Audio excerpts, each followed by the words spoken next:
নমস্কার, দেখছেন কলকাতা টিভি। আপনাদের সঙ্গে রয়েছি আমি ঋষিকেশ। ডিএ বিতর্কের মাঝেই রাজ্য সরকারি কর্মচারী এবং পেনশনভোগীদের জন্য রাজ্যের অর্থ দপ্তরের পক্ষ থেকে একটি বিশেষ বিজ্ঞপ্তি জারি করা হয়েছে। 14ই অগস্ট 2026-এ এই বিশেষ বিজ্ঞপ্তি নিঃসন্দেহে রাজ্য সরকারি কর্মচারীদের জন্য সুখবর বয়ে নিয়ে আসছে। কি সেই বিশেষ বিজ্ঞপ্তি? স্বাস্থ্য পরিষেবা ক্ষেত্রেই এই বিশেষ বিজ্ঞপ্তি নিয়ে আসা হয়েছে। এতদিন পর্যন্ত যে হাসপাতালগুলোতে তারা যে চিকিৎসা পরিষেবা নিতেন, সেই হাসপাতালগুলোকে ক্ষেত্রে রেটের কিছু বদল নিয়ে আসা হয়েছে। অনেকেই এতে আশঙ্কায় পড়তে পারেন, কিন্তু আশঙ্কার কোনো কারণ নেই বলে আশ্বাস দিচ্ছে রাজ্যের অর্থ দপ্তর। কারণ এই হাসপাতালগুলোর রেট কেন্দ্রীয় সরকারের যে রেট, কেন্দ্রীয় সরকারি কর্মচারীদের ক্ষেত্রে রাজ্য সরকারি কর্মচারীদের রেটটা কিছুটা হাই ছিল, সেটাই থাকছে, বহাল থাকছে। কিছুটা পরিবর্তন করা হয়েছে। কি সেই পরিবর্তন, সেটাই আপনাদেরকে জানাবো। তবে এই যে নতুন বিজ্ঞপ্তি কি কার্যকর হবে 2026-এর 1 সেপ্টেম্বর থেকে, অর্থাৎ আগামী মাস থেকে কিন্তু এটি কার্যকর হবে। রাজ্যের যে হাসপাতালগুলো রয়েছে, সরকারি বা বেসরকারি হাসপাতালগুলো, তার ভৌগোলিক অবস্থান অনুযায়ী এই হাসপাতালগুলোকে XYZ এই 3টি ভাগে ভাগ করা হয়েছে। এই এক্স এর আওতায় কলকাতা মেট্রোপলিটন শহরের যে হাসপাতালগুলো রয়েছে সেগুলো পড়ছে টায়ার 1 হাসপাতাল, যেটা সর্বোচ্চ রেট। টায়ার 2 বা ওয়াই এগুলোর মধ্যে পড়ছে আসানসোল, দুর্গাপুর এবং শিলিগুড়িতে থাকা হাসপাতালগুলো। এক্ষেত্রে দেখা যাচ্ছে টায়ার 1-এর থেকে 10% কম রেট, এবং জেড রাজ্যের বাকি অংশের যে হাসপাতালগুলো রয়েছে সেক্ষেত্রে টায়ার 1-এর থেকে 20% কম রেট পাবেন, অর্থাৎ অন্যান্য যে হাসপাতালগুলো রয়েছে।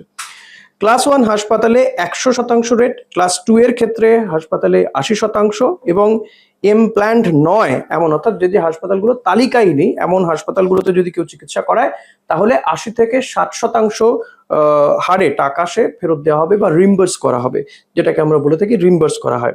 এক্ষেত্রে আরেকটা বিষয় বলা হচ্ছে যে বিশেষজ্ঞ চিকিৎসকের যদি ওপিডি পরামর্শ নেওয়া হয়, সেই ফিটা ছিল এতদিন পর্যন্ত 200 টাকা, এবার থেকে সেটা পাওয়া যাবে 350 টাকা, এমনটাই করা হয়েছে। এই নতুন যে বিজ্ঞপ্তি জারি করা হয়েছে তাতে বলা হচ্ছে।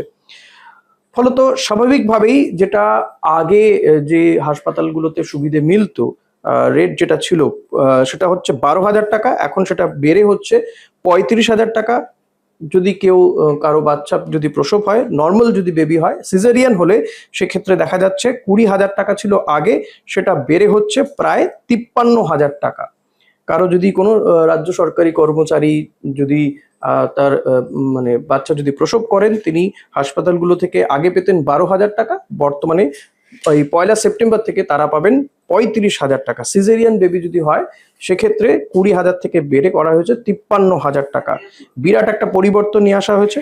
এছাড়াও ইমপ্ল্যান্ট, একাধিক অস্ত্রোপচার সহ অন্যান্য নিয়মেও বিরাট পরিবর্তন নিয়ে আসা হয়েছে বলে জানা যাচ্ছে। ফলত আপনি যদি সরকারি কর্মচারী বা পেনশনভোগী হন, তাহলে এই যে স্বাস্থ্য পরিষেবার ক্ষেত্রে আপনি যে স্বাস্থ্য পরিষেবা নিয়ে থাকেন হাসপাতালগুলোর থেকে, সেই পরিষেবার ক্ষেত্রে আমূল পরিবর্তন নিয়ে এসছে। রাজ্যের অর্থ দপ্তর যে রেটগুলো দিয়েছে সেই রেটগুলো জেনে আগামী মাস থেকে কিন্তু আপনি সেই সুবিধে উপভোগ করতে পারবেন।